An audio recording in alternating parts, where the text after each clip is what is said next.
ICDS বা অঙ্গনওয়াড়ির জন্য আজকে 18তম ক্লাস। আর আজকের 18তম ক্লাসে তোমাদের কিন্তু গুরুত্বপূর্ণ জিনিসগুলো রয়েছে, কিন্তু আমরা এই যে ক্লাসগুলো তোমাদের দিচ্ছি এই ক্লাসের থেকেও আমরা অ্যাডভান্স ক্লাস ভেবেছি, এর থেকেও ভিজুয়াল আরও আকর্ষণীয়ভাবে তোমাদের জন্য ক্লাস আনবো। তোমরা যারা যারা নতুন রয়েছো এক্ষুনি আমাদের চ্যানেলকে ফলো করে রাখো, পশ্চিমবঙ্গের সেরা ক্লাস তোমরা কিন্তু এখান থেকে পাবে।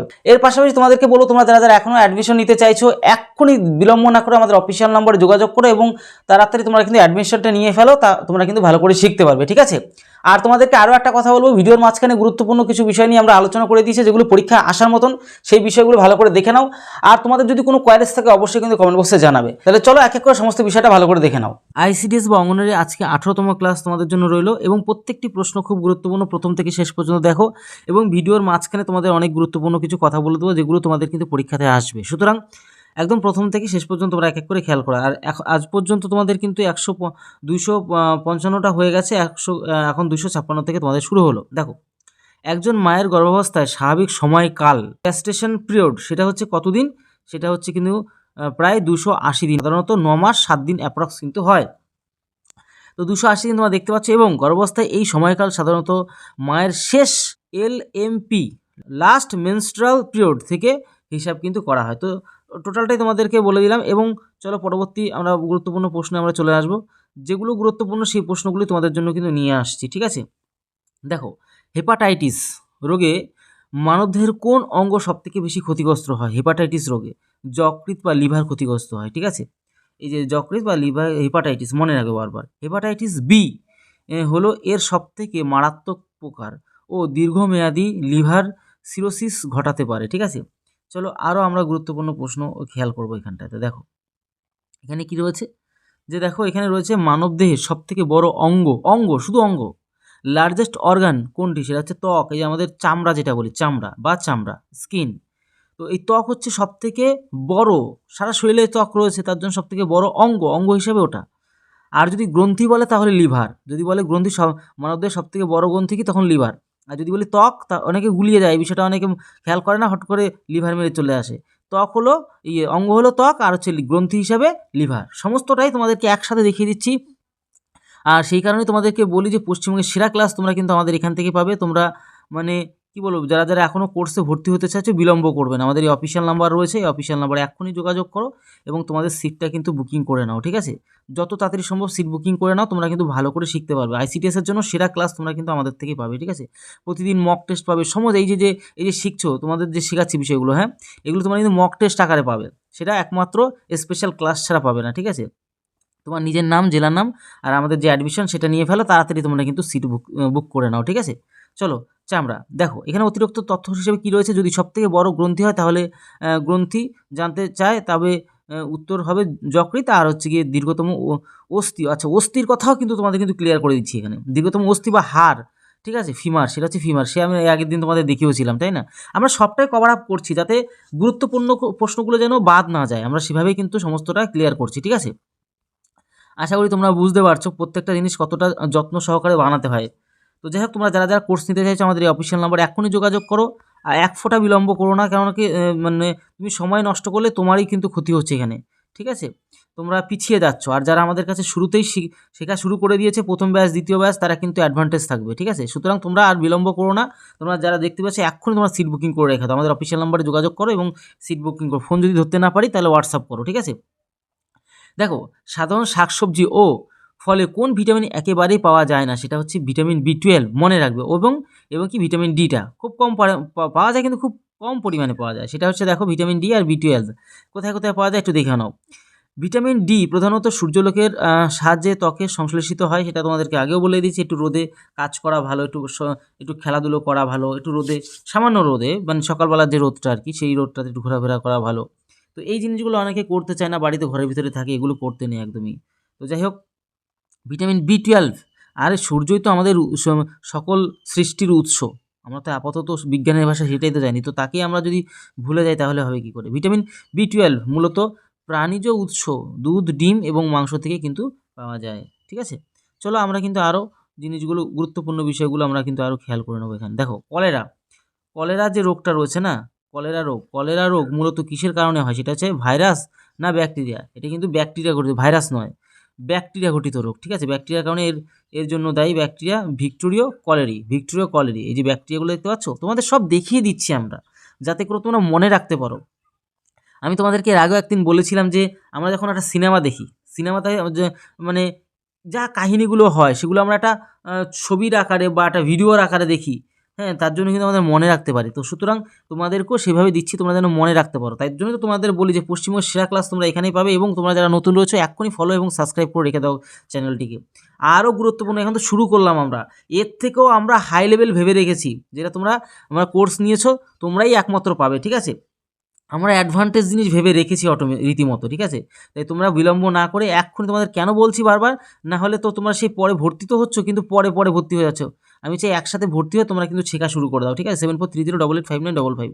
তো আমরা আরও অ্যাডভান্স ভেবে রেখেছি, আরও উন্নত ধরনের জিনিস নিয়ে আমরা কিন্তু তোমাদের ক্লাস করাবো, যাতে তোমাদের সব মনে রাখতে পারো, সব কিছু মনে রেখে দিতে পারো, সেরকমভাবে আমরা ক্লাসগুলো করাবো। আর পরীক্ষাতে সবথেকে ভালো রেজাল্ট তোমরা করতে পারবে এখান থেকেই।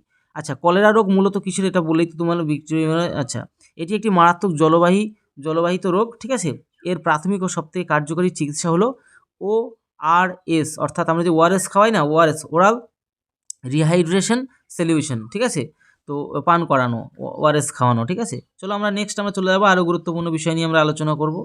দেখো এখানে আমাদের কি রয়েছে, এখানে আমাদের সবথেকে গুরুত্বপূর্ণ জিনিসটাই রয়েছে এখানে। দেখো, ভারত সরকারের জননী সুরক্ষা যোজনা, এর প্রধান উদ্দেশ্যটা কি?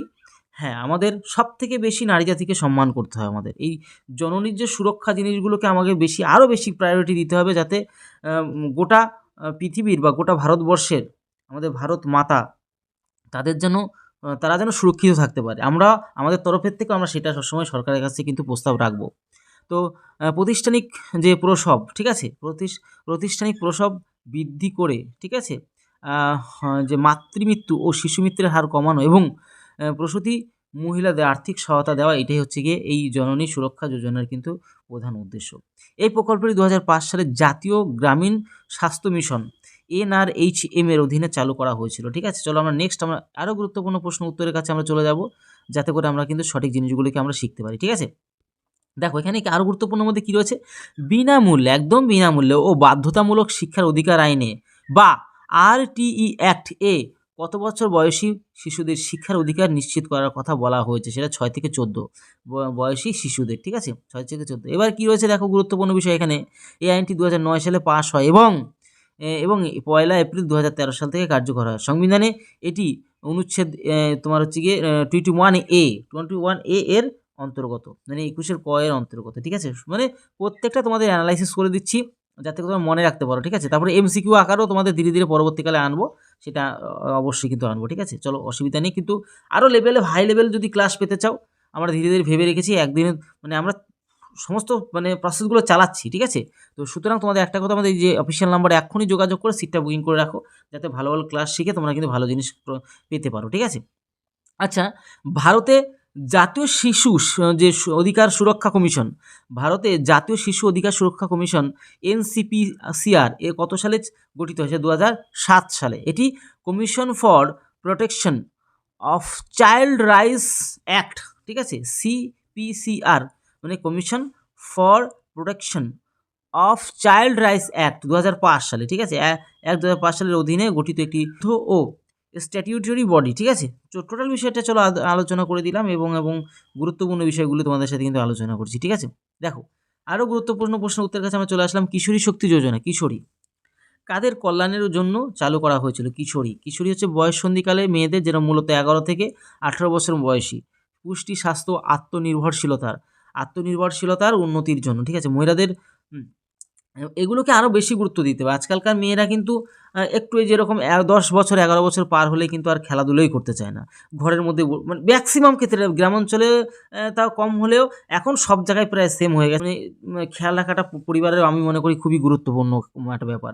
সেক্ষেত্রে একটু খেলাধুলো করা, প্রতিদিন কিছু না কিছু শরীরচর্চা করা, তবেই তো শরীরটাকে উন্নত থাকতে পারবো না। আমাদের তো শরীরটাই তো আমাদের সবথেকে বড় মন্দির, তাই না? তো যাই হোক, সেগুলোকে খেয়াল করতে হবে। আর চলো আমরা গুরুত্বপূর্ণ বিষয় নিয়ে আমরা আলোচনা করব। অতিরিক্ত তথ্য কী রয়েছে, মহিলাদের ক্ষমতায়নের লক্ষ্যে শুরু হওয়া এই প্রকল্পটি পরবর্তীকালে সবলা যেটা স্কিম, ঠিক আছে, যে Rajiv Gandhi scheme for employment of adolescent girl এর সাথে একীভবন করা হয়। চলো আমরা নেক্সট আরও গুরুত্বপূর্ণ বিষয় নিয়ে আমরা আলোচনা করব, আরও গুরুত্বপূর্ণ বিষয় আমরা কিন্তু এখানে ডিসকাস করব। দেখো কী রয়েছে, যে অঙ্গনারী কেন্দ্রে শিশুদের পুষ্টির অবস্থা মূল্যায়নে ব্যবহৃত ম্যাম, এটা কিন্তু ওই ম্যাম নয়, ম্যামকে দেখাচ্ছে এমন নয় কিন্তু, ঠিক আছে। ম্যাম শব্দের সম্পূর্ণ অর্থ কী, সেটা হচ্ছে গিয়ে মডারেট অ্যাকিউট মাল নিউট্রিশন, ঠিক আছে, মডারেট অ্যাকিউট মাল নিউট্রিশন, মাঝারি মানে তীব্র অপুষ্টি। তো এই হচ্ছে ব্যাপার রয়েছে এখানে দেখতেই পাচ্ছ। অতিরিক্ত তথ্য যেটা কিনা রয়েছে, অঙ্গনারী কর্মীর MUAC ফিতে ব্যবহার করেন। এই ফিতের হলুদ রঙটি, এই যে হলুদ রঙ যেটা বললাম তোমাদেরকে, হলুদ রঙের যে ব্যাপারটা, রঙটি ম্যাম নির্দেশ করে, মানে মডারেট অ্যাকিউট মালনিউট্রিশন এটাকে। আর লাল যে রঙটা তোমরা দেখতে পাচ্ছ, আর গ্রিনটা হচ্ছে কি নর্মাল। তো লাল রঙটি হলো শ্যাম মানে সেভারি অ্যাকিউট মালনিউট্রিশন, ঠিক আছে। তো এই হচ্ছে টোটাল বিষয়টা তোমাদের সাথে আলোচনা করে দিলাম। চলো আমরা নেক্সট আরও গুরুত্বপূর্ণ প্রশ্নের কাছে আমরা চলে আসবো, এবং এটা কিন্তু মারাত্মক ইম্পর্টেন্ট। পশ্চিমবঙ্গের জীবনরেখা বা life line of West Bengal কোন নদীকে বলা হয়েছে? ভাগীরথী নদীকে, ঠিক আছে। এটি গঙ্গা নদীর একটি অন্যতম প্রধান শাখা নদী। এটি গঙ্গা নদীর একটি অন্যতম শাখা নদী মানে বুঝতেই পারছো, শাখা নদীর তো ডেফিনেশন তোমরা জানোই। তো মুর্শিদাবাদ ধুলিয়ান থেকে বঙ্গোপসাগর পর্যন্ত এর প্রবাহ পথ, ঠিক আছে। ওখান থেকে তোমাদের সবটাই দেখিয়ে দেবো, অসুবিধা। পশ্চিমবঙ্গে এর দৈর্ঘ্য প্রায় 260 কিলোমিটার, ঠিক আছে, 260 কিলোমিটার রয়েছে। তো এটা খুব গুরুত্ব। মুর্শিদাবাদ ধুলিয়ান থেকে কিন্তু এই গঙ্গা নদী দুটো ভাগ হয়ে, একটা দিক এতে চলে এসে পশ্চিমবঙ্গে, একটা চলে এসে পদ্মা নামে চলে গেছে বাংলাদেশে, ঠিক আছে। আশা করি তোমরা অনেকেই জানো, যারা জানো না ডিটেলস আমরা একটু দেখিয়ে দিলাম ছবিতে, অসুবিধা নেই। চলো আমাদের দেখো, ভারতের জাতীয় কংগ্রেস যে ইন্ডিয়ান ন্যাশনাল কংগ্রেস, প্রথম মহিলা সভাপতি কে ছিলেন? Annie Besant. মনে রাখবে এগুলো আমি আরও ক্লিয়ার করে দিচ্ছি তোমাদেরকে, আরও ক্লিয়ার করবো। দেখো এটা ভারতীয় জাতীয় কংগ্রেসের, ভারতীয় মহিলা নয় কিন্তু, এমনটা বলে দেন। আমাদের ন্যাশনাল কংগ্রেসের প্রথম মহিলা সভাপতি, জাস্ট প্রথম মহিলা তিনি হচ্ছে অ্যানি বেসান্ট, 1917 সালে, মনে রাখবেন। কিন্তু যদি ভারতীয় বলে তখন হচ্ছে কি আমাদের সরোজিনী নাইডু, মনে রাখবে, ঠিক আছে। ভারতীয় যদি এই যে চলো, ইনি হচ্ছে অ্যানি বেসান্ট, প্রথম মহিলা, কলকাতা 1917, কলকাতায় হয়েছিল আর কি, তখন তো কলকাতায় রাজধানী ছিল তোমরা জানোই। তো এই বিষয়টা ছিল। আর তোমরা দেখো আরও একটা গুরুত্বপূর্ণ বিষয়, সেখানে রাজধানী ছিল, সেই হিসেবে সব কলকাতাতেই হতো সব কাজকর্ম বেশিরভাগটাই। তো প্রথম ভারতীয় মহিলা তিনি কে ছিলেন? সরোজিনী নাইডু ছিল, ঠিক আছে। চলো আমরা আরও বিষয়টা আলোচনা করে নিই। দেখো যদি প্রশ্নে আসে যে প্রথম ভারতীয় মহিলা সভাপতি কে ছিল? সরোজিনী নাইডু, মনে রাখবে। যে ওই যদি সরোজিনী নাইডু অ্যান্সার দিতে হয় তখন বলবে ভারতীয় জাতীয় কংগ্রেসের ভারতীয় মহিলা প্রথম কে ছিলেন সভাপতি, তখন তুমি সরোজিনী নাইডু দেবে। আর এখানে ভারতীয় মহিলা কথাটা বলবে না, জাস্ট প্রথম মহিলা বলে দেবে, তখন অ্যানি বেসান্ট বলবে, ঠিক আছে। আমি সব ডিসকাস করে দিচ্ছি তোমাদেরকে। 1925 সালে কানপুর অধিবেশন, ইনি কিন্তু 1925 সালে কানপুর অধিবেশনে শুরু করেছিল সভাপতিত্ব। চলো সমস্ত এগুলো আসে পরীক্ষায়, ব্যাপক আসে বলে তোমাদেরকে ডিসকাস করে দিচ্ছি, ব্যাপক আসে। চলো আরও, যে রাষ্ট্রসংঘ, যে ইউনাইটেড নেশন ইউএন এর সদর দপ্তর কোথায় অবস্থিত? সেটা হচ্ছে নিউ ইয়র্ক, মার্কিন যুক্তরাষ্ট্র মানে আমেরিকা আর কি, নিউ ইয়র্কে, ঠিক আছে। আচ্ছা অতিরিক্ত রাষ্ট্রসংঘ আনুষ্ঠানিকভাবে যেটা 24শে অক্টোবর 1945 সালে প্রতিষ্ঠিত হয়। এই কারণে প্রতি বছর 24শে অক্টোবর বিশ্বব্যাপী ইউএন ডে পালন করা হয়, ঠিক আছে। চলো আরও গুরুত্বপূর্ণ বিষয় আমরা আলোচনা করব। দেখো এখানে কি রয়েছে, যে গ্লোবাল ওয়ার্মিং বা বিশ্ব উষ্ণায়নের জন্য সবথেকে বেশি দায়ী কোন গ্যাস? এটা হচ্ছে কার্বন ডাইঅক্সাইড, যেটা কিনা আমরা দেখব CO2।